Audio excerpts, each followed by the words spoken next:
has taken over. Let's go. It's Ferrall. Coast to coast. Steaks, chicks, stacks. You and I are going to make a lot of money. It's Ferrall, coast to coast.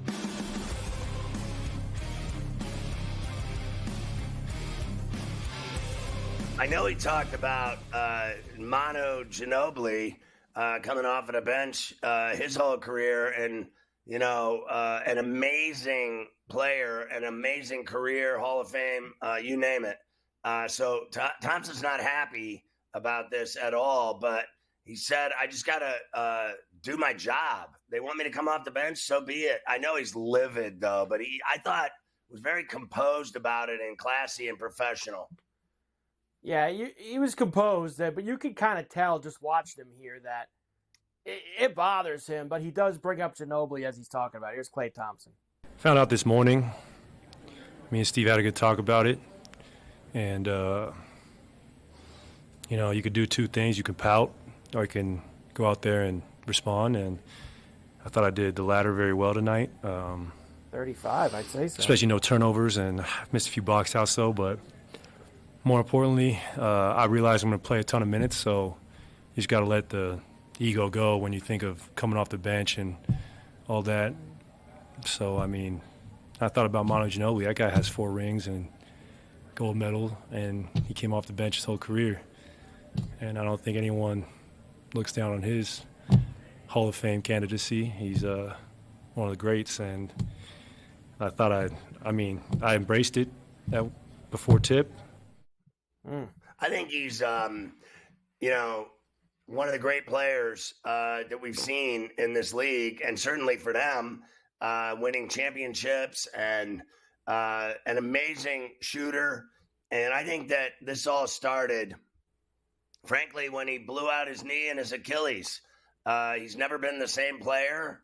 And eventually in basketball, the young players come along and they take your job. That's how it works. And I think he's at that point now, but he can be a savage as a 6th man or coming off the bench, doing exactly what he did last night. I think he handled it well, certainly doesn't like it. Nobody would. I remember when Mafia and I played and won a bunch of championships. We won 11 championships, and at the end, literally, I would try to come in the game, and people would say, "You ain't coming in for me." We welcome our radio affiliate, Sirius XM, channel 159, Sports Byline. They would say, every guy on the team would be like, "Sit down. I'm not coming out for you. You're done, old man. It's over for you." And that's what it's like. And that was when I stopped playing with them. I won 11 championships, and then they never wanted me to have any burn at all at the end. Meanwhile, I could shoot as good as anyone on that team, but I was slow and I couldn't defend, and all I did was foul and hurt people and get in fights and get technical. So I guess I deserved it, but he's a way better player than what they're treating him like. I am still convinced. I know Kerr had his 500th win or whatever. I still believe in the back of my mind, we'll see if it comes true, but I believe that he's going to walk away. I think he's going to walk away from the Warriors and the NBA. He's already walking away from USA Basketball after Paris. I think he'll stop coaching as well. I think he's going to stop too. We've talked about that for a while, that he's getting to the end of the line. They asked him last night too, you watch any basketball during the week off, and he's like, "Are you kidding me? I don't want nothing to do with basketball for the next 7 days. I'm going to be nowhere near it." What he more might be can in he combo with the accomplish, Buck Mike? players. What more can he True. accomplish? He's got a bad back. He's been playing his entire life. He won a bunch of chips in Chicago. He won a bunch of chips in Golden State with the Dubs. He's won gold. What more does this guy have to prove? I think it's the end of the road. And I think the number one reason for me is I think he's sick and tired of standing up for Draymond Green and all his bullshit. And that guy is such a cancer, even though he's a great player. I won't deny he's a really good player and makes them win. He is such a pain in the ass that I think Kerr's sick and tired of it. And I guarantee you, when he's done coaching, I believe down the road, 10 years later, after he's done coaching, he'll finally admit that he thought Green was an asshat. It will come out at some point. Maybe you'll write a book one day, and now you'll get a nice juicy book with some of that stuff in there. Also, last night, Timberwolves beat Portland 128-91. Another big night from Anthony Edwards. Great first half. How bad are the for Blazers, the Timberwolves? Mike? Honest the Blazers Christ. suck. Blazers suck. They are. They're not even a pro team. They're literally a college team. They'd They lose are to Irvine. bad business. They were the anteaters getting involved. So there you go. I'm going to pass on that. We'll go right to All-Star Weekend now in Indiana. You were talking about it with Gabe and with Justin. I'll give you the game first. Of course, the game is going to be on Sunday night, 8:30 East. Make it a little later for us. There's only nothing else going on Sunday. The West is -2.5. Of course, always the inflated total, 363.5 for this game. Overs are 13-5 since 2005, of course. So the over has come in the majority of the time here in this event. Well, I know that I always, bet the over, whatever. I'll take the West to win, lay the 2 and a hook instead of dealing with that total. First of all, let's just be honest. I love the NBA, and I love college basketball. I love high school basketball. I like girls basketball. I go to girls games left and right. And I have absolutely less than zero. I would rather watch the Daytona 500, which I wouldn't watch if you tied me to a chair with duct tape. I wouldn't watch that stupid race. I don't care what anybody thinks. You don't like me? Good. I like it that way. I'd rather you hate me than dislike me. I don't care about NASCAR, and I don't care at all about that cheesy, defenseless NBA All-Star abortion of a game. That's what it is. It is the worst basketball I've ever seen in my life. All they do is throw up lobs and dunk it. Nobody plays D, and all they do is laugh and hug each other and high-five each other and have a blast and pretend like they want to be there. There isn't one guy in the NBA that wouldn't rather be in Cabo or somewhere else than that All-Star game. They get selected, and it's almost a bummer for them. They don't want to go. It's a pain in their ass.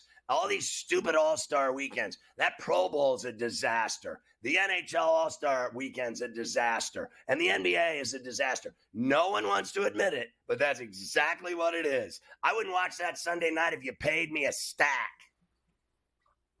There's no chance that I'll be there on Sunday night, especially also when you factor in, at least for me, I just took over the TV for like 20 straight Sundays with the NFL. I can't first Sunday with no NFL be like, yeah, by the way, we're going to watch the NBA All-Star game here on Sunday night. That's just not happening whatsoever. So we got to give her a chance for something on Sunday night here this week. So you know what I picked up? We'll let her slide in. Gunner got me going, and I'm watching one after the next. I've never admitted this publicly. I'm now watching every episode of Sunny in Philadelphia with Danny DeVito. And it is filthy and repulsive, and it is very funny. I've never seen it. I like it. It is as bad as it gets in terms of it's real raw, dirty humor. I like it. And they do all kinds of controversial, stuff that's just nothing but trouble. I love that show. It's awesome.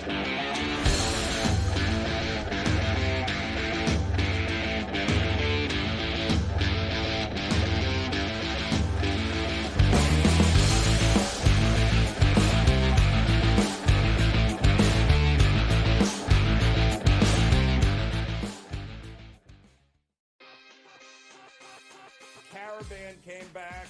They did have a couple of transfers here. The reality is UConn is every bit as talented and dangerous as they were 1 year ago. If there's a guy, Joe Ranieri, that for one game could take a bunch of cast-offs and steal a game, his name's Eric Spoelstra.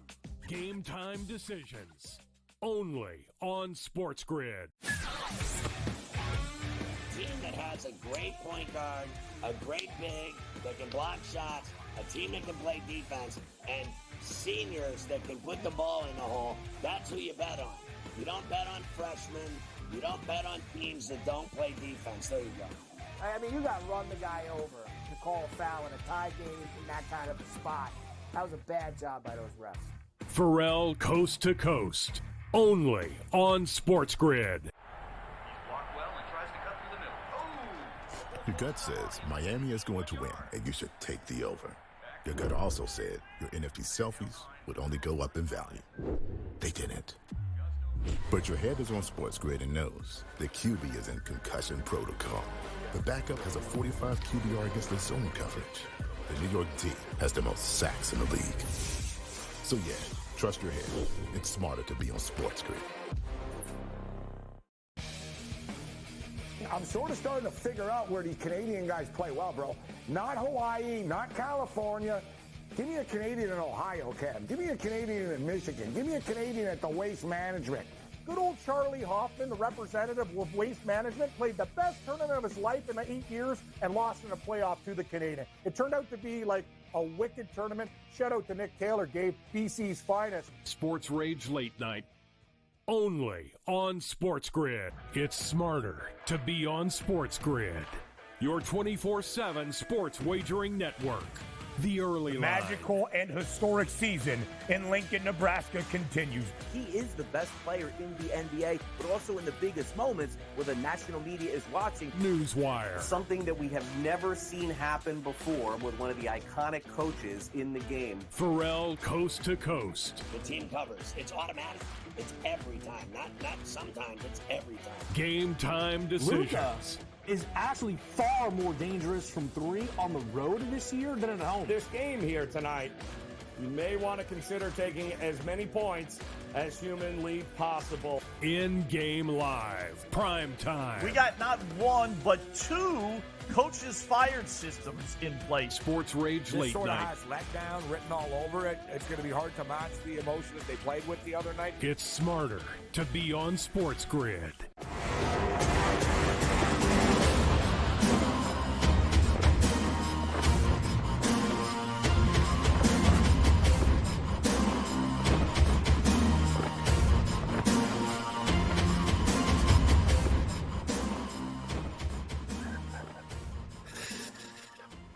All right, Carver High, let's go through the litany of odds for this event that you and I won't be watching.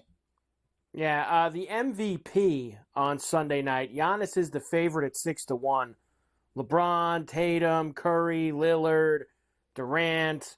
I like, they got him up there. I like Halliburton. Like you always, listen, you throw it on the guy who's at the home court, right? That's in Indiana. If he has even a decent game and gets burned, hopefully they've all these other guys have won. Do we need to see Giannis win the All-Star Game MVP again or LeBron? No. Like, give it to the hometown guy. Give it to Halliburton. I like Anthony Edwards. He's, as I said earlier, he's always got something wrong with him, but he still has 35 points a night. I think he's the most exciting player right now, frankly, in the NBA. And Shai Gilgeous. That's it. Like, you watch those two guys every night. It's a freak show. It is. They have been outstanding, that's for sure. All right, let's go to the 3-point now, which is going to be on Saturday night for that event. And here's what we have for the 3-point contest. Lillard is the favorite. You have Beasley, Halliburton, Trae Young, Lauri Markkanen, and Jalen Brunson, who are all taking part in this, Scotty. So you've got some heavy hitters from downtown that we can go after. I mean, I don't want to admit this, but I think Ice Trae will win it. I don't mind that. I like Ice Trae, and usually like there's a guy who just nobody's picking. Like remember Towns won last year or the year before that. Like right.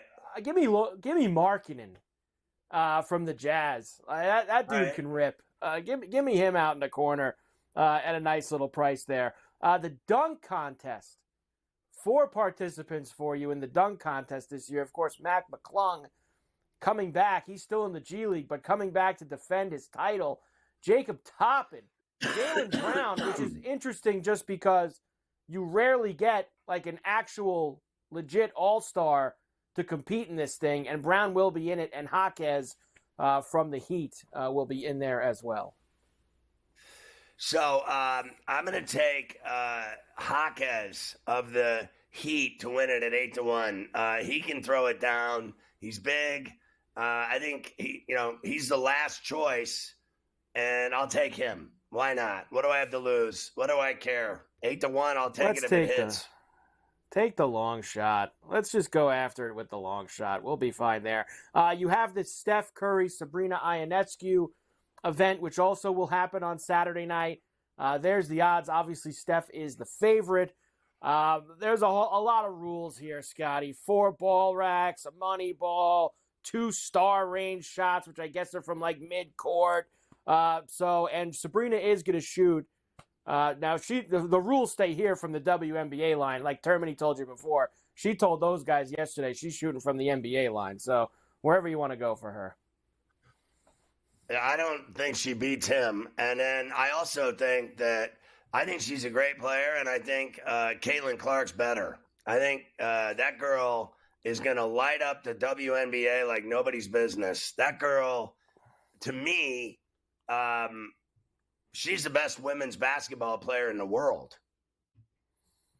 She has been outstanding, and I have a little something for you from Caitlin Clark coming up in a little bit here on C2C. Here we go. This is where we're at with the break in terms of the East and the West. East, Celtics, Bucks, Knicks, 7-1. Then the Cavs, Sixers, Heat right after them. Odds to win the East, Scotty, at the All-Star break. I think the Celtics and Knicks will play in the Eastern Conference Final. As long as Anunoby's healthy and Randall's healthy and Brunson is healthy, the Knicks can beat anyone, including the Bucks, and I think they can beat them easily. Easily. I think the Bucks. Look, I watched the Bucks last night. I just heard their coach. We got guys that don't know what the plays are. We got guys that don't run the plays. We got guys that their heads aren't in the game. And you know what's funny about the Bucks? It's every night. It's not just the night before the All-Star break. It's every night. The Knicks don't play that way. I mean, honestly, I'm Knicks and Celtics in the East. That's that. When the Knicks are healthy, as you know, they're tough, they're focused, and they could beat them on the way to maybe facing the Celtics in the Eastern Conference Final. On the West side, the Nuggets, plus 225, then the Clippers, plus 240. Suns, Thunder, Timberwolves, Dallas, Warriors, and Lakers, of course, lingering with some big numbers at the bottom there. Well, I want to see Oak City and Denver in the Western Final. Excuse me. It's awful, Carver High, the conditions. Awful. Yeah. Not a good scene. I would like to see that as well. It would be a nice little change. Even though I know Denver was there last year, I'd like to see OKC maybe get involved there and take care of business. All right, early next week, we'll give you some more at the break stuff, awards, etc. as we get ready for the second half. We got a week with no regular season games. This Justin Thomas, he's killing me, Scotty, by the way. I mean, he just put another ball in the bunker here on the Park. Slamming clubs. He's slamming honestly, clubs. Dude, what are we doing out here? And Tiger's grabbing the back also. Almost every time he hits the ball now. Tiger's reaching back. Okay, so here he is right now hitting. He's hitting right now, and I want to see his reaction afterward. He's +2, +1 today. And when he hits it, it looked perfect. You know how he is. If he hits a good shot, he's fine. If he hits a bad shot, he grabs back. But that was another bad shot over the green, into the rough. At the fifth tee box, he hit the ball, and he did like a full stretching expedition afterwards, like over on the side. Like he just keeps going on and on about the back, which, look, that's what you got to deal with. You're going to try to go out there for 4 straight days. College rack from last night. Purdue won, but they didn't cover against Minnesota, 84-76. They were down for a little bit in that game as well. St. Mary's destroyed Pepperdine. Nice effort by them. FAU, no cover either against Temple. Rutgers Northwestern was right down to the wire, Scotty, with Rutgers getting the win, 63-60. UCLA beat Colorado and Tad Boyle last night, 64-60, and USC beat Utah 68-64. And I wanted to look, because you mentioned way at the top of the show about the Bronny thing. 7 points last night for USC. He comes off the bench, plays. That is not a player who's ready to play in the NBA under any circumstances whatsoever. And if LeBron was smart, because, LeBron is, He's the one talking to him about his future, telling him what to do.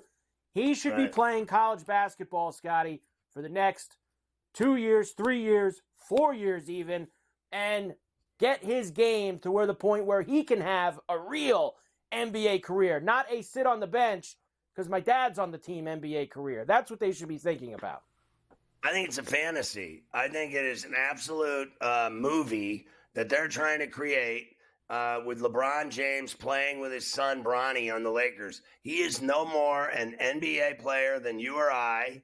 He has no game at all for the NBA right now. I agree with you. He needs to play, frankly, the entirety of his college career at USC.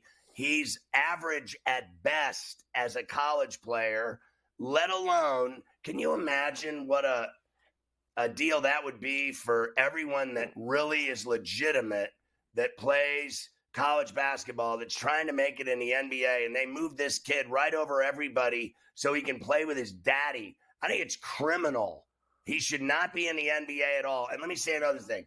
Minnesota covers every time they play a game. It is crazy. Secondly, and I'm going to talk to Coach about this, and I've talked to him about it before, the way this guy Edey seals off in the low block is as good as I've ever seen a college player in my life. They used to talk about Garza being a great seal player. He'd seal off the defender and be wide open. I've never seen anything like this guy Edey, the way he takes his hip and pushes the defender right out of the play and leaves himself wide open for passes and dunks. It is unbelievable how brilliant he is in the low block. He's going to be a player in the NBA. I don't care what anybody says.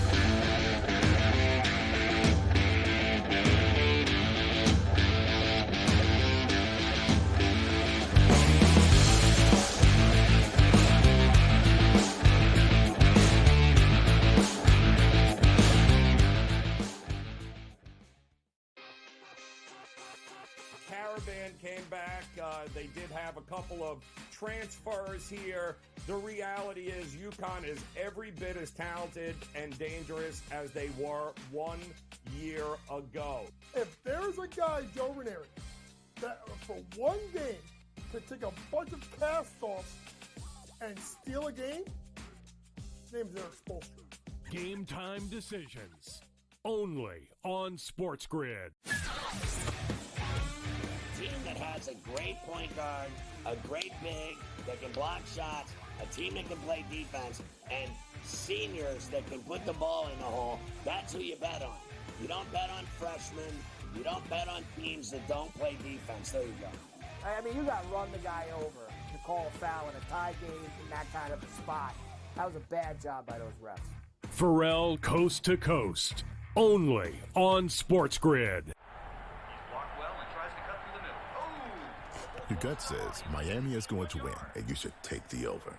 Your gut also said your NFT selfies would only go up in value.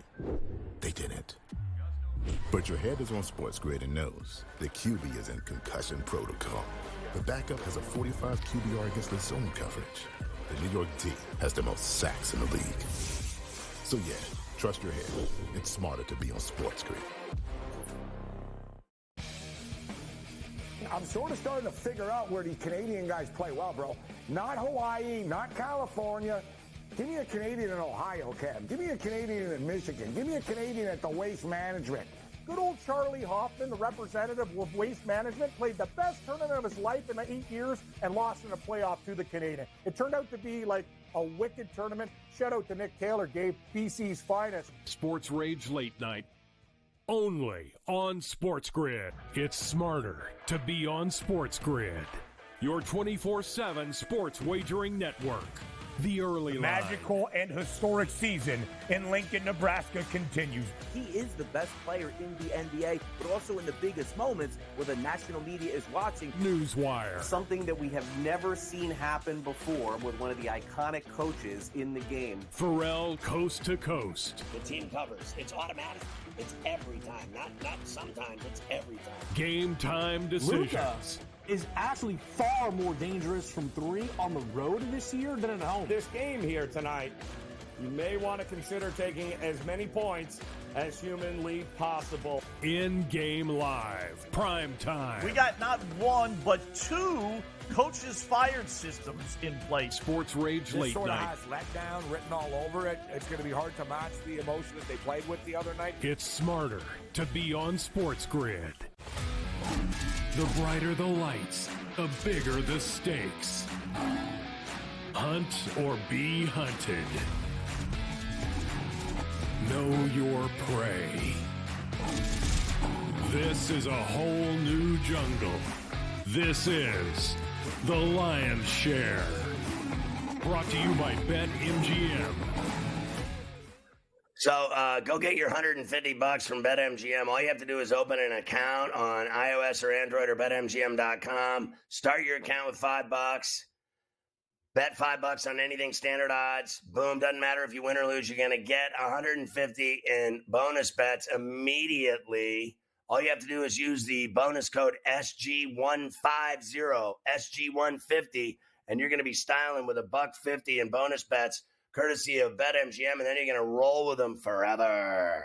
Coach Young on the line, share today, per usual. Don't forget, tomorrow, Coach and I, a lunchtime 4-hour show, 12 to 4, and get ready. Come March, it'll be Saturday and Sunday, 4 hours Saturday, 4 hours Sunday, and you'll get your fill it up of Hoop Talk with the great Coach Young. All right, let's go back to last night at the Rack. The Rutgers Knights win that game by 3. They were laying 3.5. I got burned on that bet. I think, frankly, I'm going to put Northwestern right there with Wisconsin and Purdue as the 3 best teams in the Big Ten. That's just all there is to it. I knew it was going to be a problem. It was a very scary bet because of that hook, and sure enough, the hook killed me. Yeah, the hook killed me as well. And a Rutgers team, folks, that's slowly coming alive in conference, now up to 6-7, and they have obviously, since they got the kid back, they're 4-0, and they are playing good basketball, folks. And I wouldn't sleep on a team like Rutgers. Listen, Pikel's team's number 2 defensively efficiency in the country. They defend like nobody's business. Their problem is they can't score. So if you look at the Big Ten, folks, and you have Purdue with 2 losses, you have Illini with 4 losses, and then you have 5 losses for Wisconsin. You have Northwestern with 6, Sparty with 6, Nebraska with 7, Rutgers with 7, Indiana with 7, Minnesota with 7. Like, this is going to come down to the wire. And a Rutgers team that's won 4 games in a row, Ferrall, they could find themselves working their way into the tournament. They got a big game. I think it's Nebraska next on the road. That's a big test. But Pikel's team is playing really well, and they're not a team you want to see in the tournament. I'm telling you right now, they covered against Purdue as a 10-point dog at home. They go to Purdue on the 22nd. Rutgers, Purdue, loss. Not sleep. It's a loss, but it could be a cover if that's a big spread. Rutgers may keep it close. I think they'll lose in Lincoln, too. A possibility. And I was wrong. It's not, and it's not, I'm sorry, it wasn't at Nebraska. It's at Minnesota. They go to Nebraska in a couple of weeks. But this is sets up for an interesting with Rutgers because it's at Minnesota, at Purdue, home Maryland, home Michigan, at Nebraska, at Wisconsin, home Ohio State. Rutgers is going to probably need 5. They got to win the 3 at home, and they got to get either Minnesota or Wisconsin or Nebraska on the road for a chance at a 20 bid. So this FAU team has 20 wins already, 20-5. They won last night. They didn't cover. They made the Final Four. How legit are they? They're legit, but here's what I know in talking to people that I know that know people in the program. They're the mid-major team that's kind of feeling themselves a little bit because of the NIL. They've benefited their kids because think about it, Ferrall, all those kids stayed. Now, they've gone from the hunter to the hunted. Now, I would say this. I would think that going into the year, Memphis was the best team in the league, in my opinion. They've just been awful, flat awful. But Florida Atlantic, you can't mistake experience. You can't escape guard play. And you can't escape how good of a coach Dusty May is. They'll make a run in March. The difference is, Ferrall, they won't sneak up on everyone like they did last year. Remember, folks, they only beat Memphis by, I think, a bucket in the first round. We could easily be talking about Memphis the same way we talk about FAU based on that first-round game last year. Coach, UCLA's won 6 straight games. They're third in the Pac-12. I know they're only 14-11, but when you get hot, when they did, which was basically the end of January, since the end of January through last night when they beat Colorado at Pauley by 4, now they have Utah on Sunday at Pauley, and I'm going to give them another win there. They're on fire. Then they have USC next Saturday, and they're going to beat USC because they're better than USC, and you know it. And then they go on the road to Washington State, back-to-back in Seattle and Pullman. They finish at home with Arizona and Arizona State at Pauley. Will Mick Cronin steal an NCAA bid because of the late season surge of big wins and quad one wins that they're pulling off right now? Yes. And the big thing is only 2 games are on the road, and that's at Washington and Washington State. If you really think about this, folks, I want to say this to people. I want you to understand this, all right?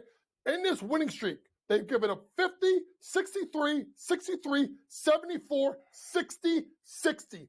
Mick Cronin's teams have traditionally been a lot of firepower. Remember last year they had like Jaquez. They had a bunch of guys who could score. But Mick Cronin, if you know anything about Mick, and you know him, Ferrall, ever since we were at Cincinnati, it's always been defense. And that's what they do. They lock you down. Last night, over-under was 137.5. The game went to 124. They play games at their pace. And they should beat Utah because Utah struggles on the road. USC, that's the biggest mess in college basketball and no one's talking about. They split, let's say, Washington State. They should beat Arizona State at home. And that Arizona game, folks, I would not sleep on the fact that at home, they only lost to Arizona by 6. They're going to cover that game. I think they have a chance to win. They could run the table the rest of the way. And that's a team with that defense you don't want to see in the tournament. Real quick, no matter what, St. Mary's gets an NCAA bid, even if they don't win the West Coast Conference tournament, because they're first in the conference. They're 21 wins, 21-6. They are legit. They have to get a bid no matter what at large, in my opinion. And they are absolutely bludgeoning teams. Poor, oh, Lord have mercy, poor Pepperdine. Poor Pacific. They beat Gonzaga by 2 on the road. I'm going to say this, folks. If Gonzaga wins the league title, St. Mary's is getting in. If St. Mary's wins the league title and wins the conference title, obviously the tournament, I don't think Gonzaga gets in. I don't think they have enough in their resume because the Kentucky win that Gonzaga got is holding less and less weight as Kentucky struggles down the stretch. So right now, the best thing that Gonzaga's got to do, folks, they got to go win the conference tournament because otherwise that's a one-bid league and it will go to St. Mary's if they win the conference title. So you are taking New Mexico State tonight at the Dutch Oven where San Diego State is unbeaten at home and they're laying 6.5. Is that because you think it's too much wood or that you actually think New Mexico can win that game tonight against the Aztecs and that tough Ladie? Well, if you think about it and you think people have thought about the fact that they are just great at the pit. But to me, I took them at Nevada, and they got to win at another tough place to play. I believe in this team, folks, and I say this. I don't think they win, Ferrall, but I think it's too much wood that they're laying. I think they take the 6.5 points. They lose in a tight game tonight. All right, let's look at the rest of your plays for tonight. Let's start with VCU and St. Louis. Well, I'm going to go with the Rams. VCU has been playing well as of late, 8-2 against the spread their last 10 games. St. Louis 4-6 against the spread their last 10. VCU is playing well. They're starting to play better. They just had a win over Richmond a couple of weeks ago in that big RBA game. That's a big rivalry game. I'm a believer in VCU. Give me VCU minus the points. Fairfield and Niagara, you have an interesting angle on this game. Okay, folks, since I coached in the MAC, so I'm aware of this. The travel is extremely tough for Niagara and Canisius. They have to come from Buffalo. They don't fly.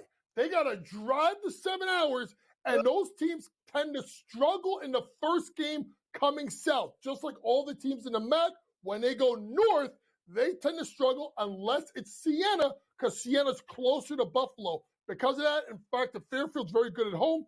Give me Fairfield minus the points. All right, Nova's in D.C. tonight against a terrible Georgetown team. Can they handle the 9 and a hook? I go back and forth with Villanova all year, and I've trashed them for some of their bad losses. But I saw something on Sunday when I went to Wells Fargo and watched that beatdown that they gave Seton Hall. Tyler Burton's playing better. Justin Moore's finding his way. Big Eric Dixon is way too much, and I just think that Ed Cooley's going to do a great job at Georgetown. He needs time, and a lot of it. This is a big year for Kyle Neptune. He's got to get rolling because they're talking there in Philadelphia. I like Villanova big at Georgetown tonight. And you're rolling with Sabrina tomorrow night to stun the world and Steph Curry in the competition shooting bombs. I'll tell you a quick story. I was able to go out to Oregon. I know I've known Sab for a little bit of time. I know Kelly Graves, Chavi Lopez, and Mark Campbell are doing a great job at TCU. I watched a game called Red Light, Green Light that they play. And you got to keep going till you miss 2 in a row from 5 spots. Ferrall, she shot for 35 goddamn minutes, and I left, and she was still shooting. She will beat Steph tomorrow. Look what she did at the 3-point shootout last year. Slow down, Coach. We got a big day tomorrow of top 25 games. I'll see you at lunchtime at the Low Block on In-Game Live All Access.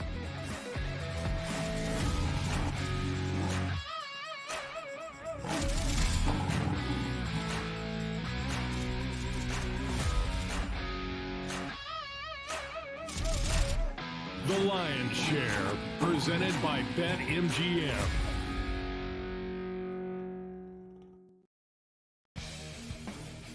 I'm sort of starting to figure out where these Canadian guys play well, bro. Not Hawaii, not California. Give me a Canadian in Ohio, Cam. Give me a Canadian in Michigan. Give me a Canadian at the Waste Management. Good old Charlie Hoffman, the representative of Waste Management, played the best tournament of his life in the 8 years and lost in a playoff to the Canadian. It turned out to be like a wicked tournament. Shout out to Nick Taylor, gave BC's finest. Sports Rage Late Night, only on SportsGrid. The Bostonian versus the Book. It is a big I told you so if Mac Jones comes back and Mayo keeps him and the Patriots don't draft a quarterback at number 3. But the fan base is a big problem. I mean, you bring back fan base will be fine if they win. There's the if. If they win, fan base won't care if your quarterback if they win. The Bostonian versus the Book. Caravan came back. They did have a couple of transfers here. The reality is UConn is every bit as talented and dangerous as they were 1 year ago. If there's a guy, Joe Ranieri, that for one game could take a bunch of cast-offs and steal a game, his name's Game Time Decisions, only on SportsGrid. Another reason why they wanted the deadline is the number is 7. Those are the tradable first-round picks the New York Knicks have. And that could be something to look out for in the future. Does New York back it up and throw a ton of picks to a team like Dallas? Maybe in the future, they get Luka Doncic. Betting above the rim, only on SportsGrid. It's smarter to be on SportsGrid, your 24/7 sports wagering network. The early line. Magical and historic season in Lincoln, Nebraska continues. He is the best player in the NBA, but also in the biggest moments where the national media is watching. Newswire. Something that we have never seen happen before with one of the iconic coaches in the game. Ferrall, coast to coast. The team covers. It's automatic. It's every time. Not sometimes. It's every time. Game time decisions. is actually far more dangerous from three on the road this year than at home. This game here tonight, you may want to consider taking as many points as humanly possible. In-game live, prime time. We got not one, but two coaches fired systems in place. Sports Rage This Late sort of Night. has letdown written all over it. It's going to be hard to match the emotion that they played with the other night. It's smarter to be on SportsGrid.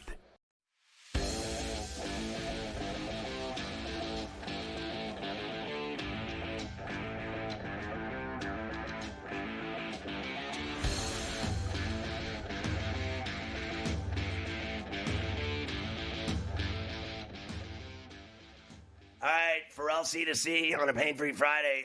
Davis Lee Roth Maddock joins us every day on C2C. You can catch him tomorrow morning on Fantasy Sports Today with Scoop Mish at 7 a.m. Eastern. Great show. I always watch on my way to the car wash. I like to get up and get things done early, get the car washed. We're supposed to have snow tonight. Going to go get her cleaned up in the morning. I always watch my boy Davis Lee Roth Maddock. Anyway, Whit Merrifield just did a deal with the Phillies. I just said to you, that guy can hit.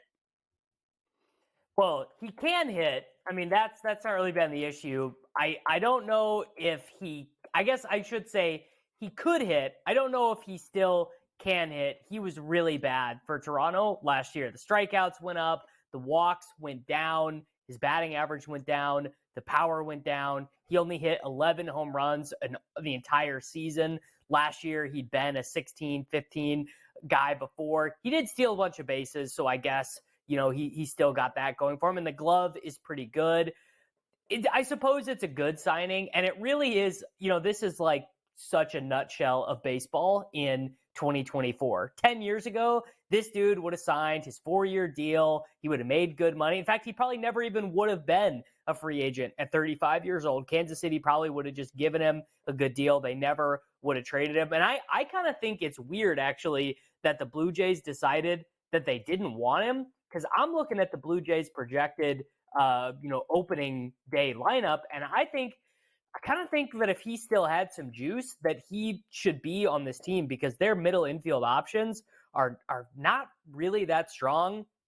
Some fella, actually, the only professional athlete I know who's got the same name as me, Davis Schneider, is going to be their opening day second baseman. They've got Kevin Kiermaier out there in center field. I mean, Witt's got a better bat than Kiermaier. Kiermaier is the way better defensive player, but I don't really understand why they let him go to the Phillies if they thought he had. I guess maybe they just think he's toast. He's got nothing left in the bat. There's no one that can hold a candle to Davis Lee Roth Maddock. Can we just stop already with comparisons with other alleged Davises that don't matter? The only other Davis that ever mattered was Eric Davis, and that's a last name. Yours is a first name, rock star status.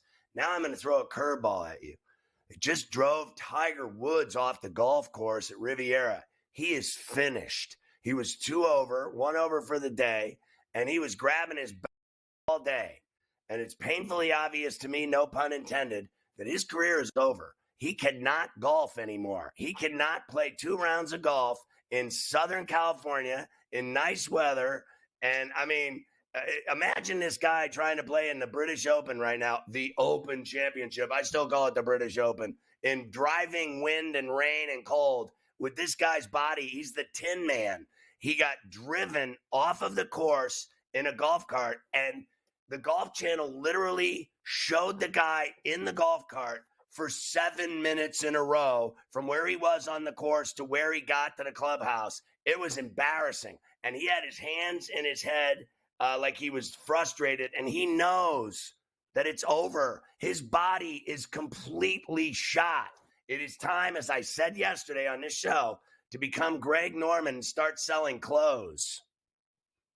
I mean, look, he might get me. He might get me on the TaylorMade Sunday Red. But you're right. I mean, I got to say, I occupy a weird space in the golf world, because my time of really starting to watch golf was in the time where Tiger was not really a part of it. I really started watching when I was in college, and that was about the time the Tiger's decline started. So, when Right. he is 652nd in the world. So I don't have that same real nostalgia. I mean, obviously I know Tiger is the best to play the game.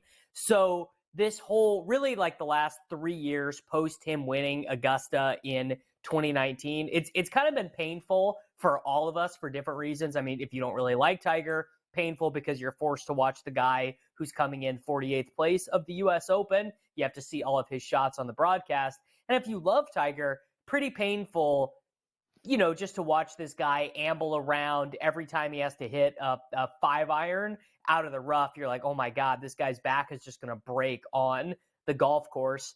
He's 48 years old. The last time that he finished in the top 10 of a tournament was back in 2020. He is 893rd in the world, in the official world golf ranking. Jesus. I mean, it's over, man. He's just never, I would be, I don't know, I'd lay like minus 500 for him to ever win a golf tournament again. Maybe he plays on Champions Tour. I don't know. Maybe that could work. Yeah, I mean, I don't think he can play 4 rounds of golf without problems. No, that's the I think issue. he's got pins and screws, and he's got a fused body, a fused back. He cannot hit a golf ball. He hits a ball 314 yards yesterday, and it's got to feel like someone's shooting him with a shotgun in his back. He was in agony today. It is over because of the physical deterioration of his body, and that's just all there is to it. And at some point, I think you're going to hear him come out and say it's over. I can't golf anymore. My body's shot. He's had so many surgeries, so many problems. It's unbelievable. Let's pick up talking about the EPL. You'll really enlighten me today because I have zero knowledge of what's going on the table. I watched last year as Man City ran away with it. I know that Liverpool has been great, and I know their coach Klopp has decided to quit after the season. So will they finish the deal, and what are the odds? All right, so this is a pretty interesting season in the Premier League for a couple different reasons. The aforementioned Liverpool being at the top of the table with their manager saying that's it for him at the end of the year. That's one of the most dominant storylines. Manchester City had a little bit of a wobble to begin the year. They unfortunately now, well, I guess fortunately or fortunately, depending on which side of the table you fall on. I'm not a big Manchester City guy, so I don't love it. It's kind of like playing a video game on easy mode for them. They just all the greatest players in the world, greatest coach in the world, all on one team. They have lost. I believe they have won their last 11 games in all competitions. It just feels like no one can stop them. But we have some real gate crashers at the top.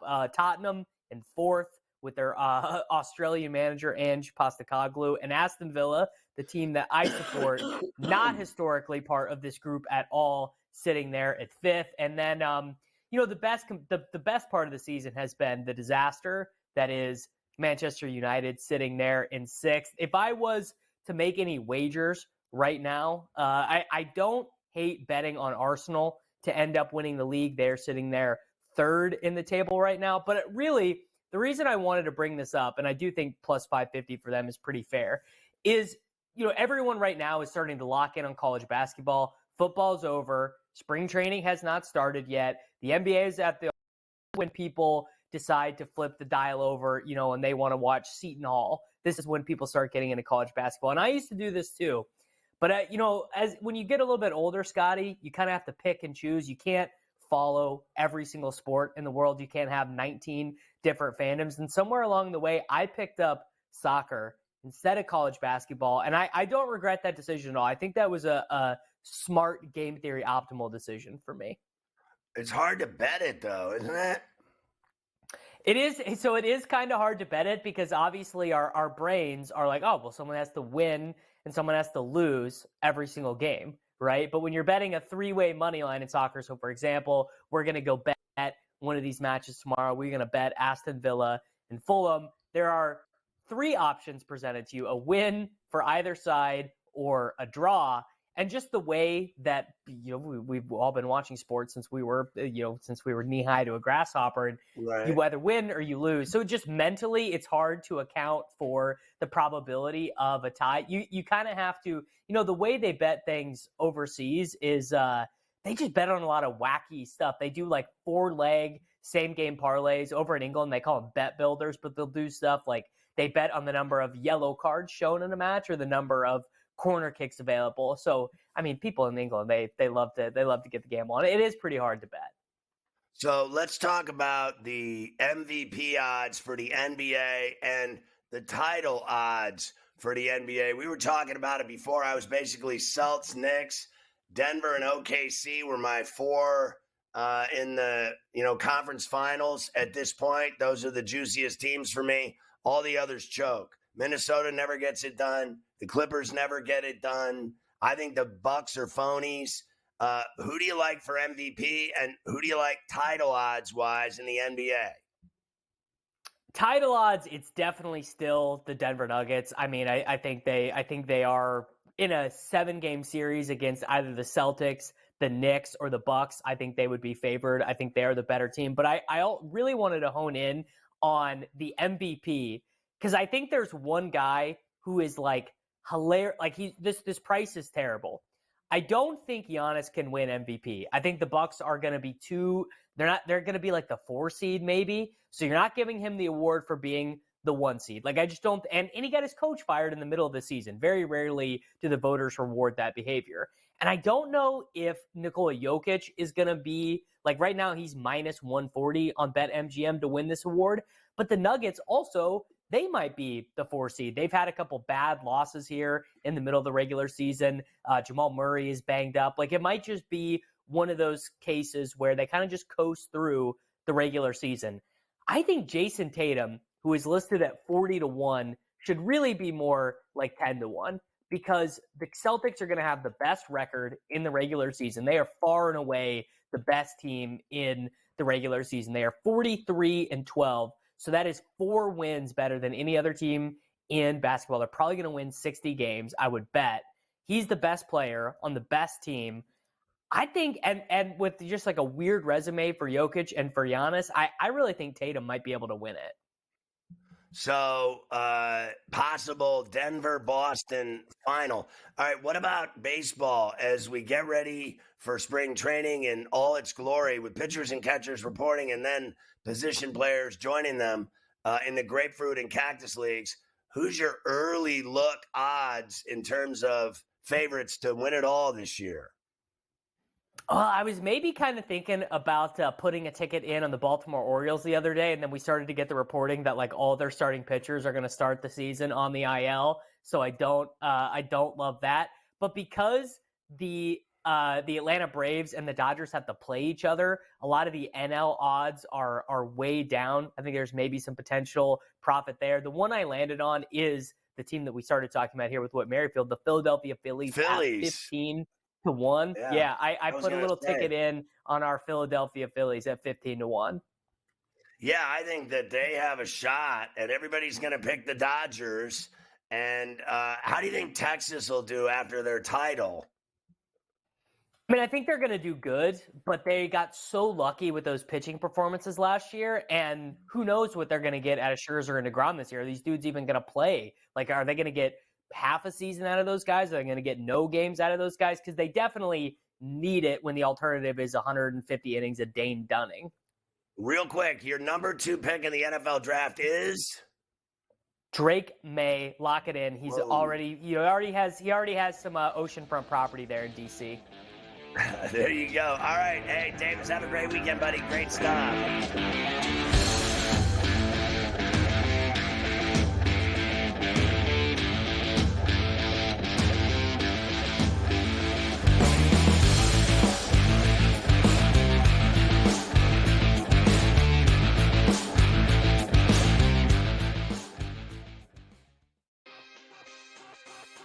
Caravan came back. They did have a couple of transfers here. The reality is UConn is every bit as talented and dangerous as they were 1 year ago. If there's a guy, Joe Ranieri, that for one game to take a bunch of cast-offs and steal a game, his name's Eric Spoelstra. Game time decisions. Only on SportsGrid. Team that has a great point guard, a great big that can block shots, a team that can play defense, and seniors that can put the ball in the hole. That's who you bet on. You don't bet on freshmen. You don't bet on teams that don't play defense. There you go. I mean, you got to run the guy over to call a foul in a tie game in that kind of a spot. That was a bad job by those refs. Ferrall Coast to Coast. Only on SportsGrid. Your gut says Miami is going to win, and you should take the over. Your gut also said your NFT selfies would only go up in value. They didn't. But your head is on SportsGrid and knows the QB is in concussion protocol. The backup has a 45 QBR against the zone coverage. The New York D has the most sacks in the league. So yeah, trust your head. It's smarter to be on SportsGrid. I'm sort of starting to figure out where these Canadian guys play well, bro. Not Hawaii, not California. Give me a Canadian in Ohio, Kev. Give me a Canadian in Michigan. Give me a Canadian at the Waste Management. Good old Charlie Hoffman, the representative of Waste Management, played the best tournament of his life in the 8 years and lost in a playoff to the Canadian. It turned out to be like a wicked tournament. Shout out to Nick Taylor, gave BC's finest. Sports Rage Late Night. Only on SportsGrid. It's smarter to be on SportsGrid. Your 24/7 sports wagering network. The early The line. magical and historic season in Lincoln, Nebraska continues. He is the best player in the NBA, but also in the biggest moments where the national media is watching. Newswire. Something that we have never seen happen before with one of the iconic coaches in the game. Ferrall Coast to Coast. The team covers. It's automatic. It's every time. Not sometimes. It's every time. Game time decisions. Luka is actually far more dangerous from three on the road this year than at home. This game here tonight, you may want to consider taking as many points as humanly possible. In-game live. Prime time. We got not one, but two coaches fired systems in place. Sports Rage This Late sort of Night. has letdown written all over it. It's going to be hard to match the emotion that they played with the other night. It's smarter to be on SportsGrid.